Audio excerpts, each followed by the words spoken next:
નમસ્કાર, હું Rinku Prajapati public Indian ન્યૂઝમાં આપનું સ્વાગત કરું છું। શરૂઆત કરીએ આજના સમાચારની।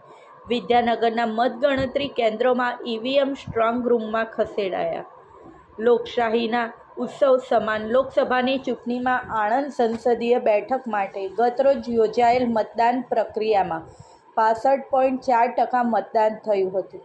મોડી રાત સુધી વિવિધ મતદાન મથકો ખાતેથી ઈવીએમ તથા વીવીપેટ લાવવાની કામગીરી હાથ ધરાઈ હતી અને આણંદ પાસેના વિદ્યાનગરના મતગણતરી કેન્દ્રો ખાતે મોડી રાત્રે સઘન સુરક્ષા વચ્ચે તમામ ઈવીએમને સ્ટ્રોંગ રૂમમાં મૂકી રાજકીય પક્ષોના પ્રતિનિધિઓની ઉપસ્થિતિમાં સીલ મારવામાં આવ્યું હતું।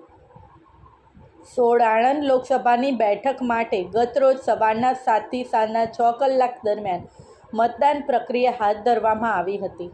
આકરી ગરમી વચ્ચે પણ મતદારોએ મતદાન માટે અદમ્ય ઉત્સાહ દાખવતા 6 કલાક સુધીમાં જિલ્લામાં સરેરાશ 65.4% મતદાન થયું હતું।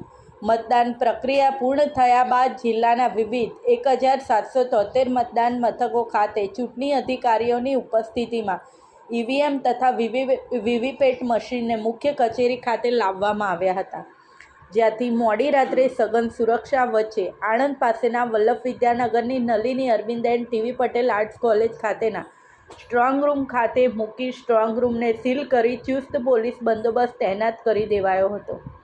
મતગણતરી કેન્દ્રો ખાતે 3 ટાયર સુરક્ષા વ્યવસ્થા ગોઠવવામાં આવી છે અને 24/7 સીસીટીવી કેમેરા દ્વારા સ્ટ્રોંગ રૂમના મોનિટરિંગ પણ વ્યવસ્થા કરવામાં આવી છે। આગામી તારીખ 4 જૂનના રોજ વલ્લભ વિદ્યાનગરની બીજીએમ કોમર્સ કોલેજ તથા નલિની આર્ટ્સ કોલેજ ખાતે મતગણતરી હાથ ધરવામાં આવશે। આ સાથે આજના સમાચારને અહીં સમાપ્ત કરીએ છીએ।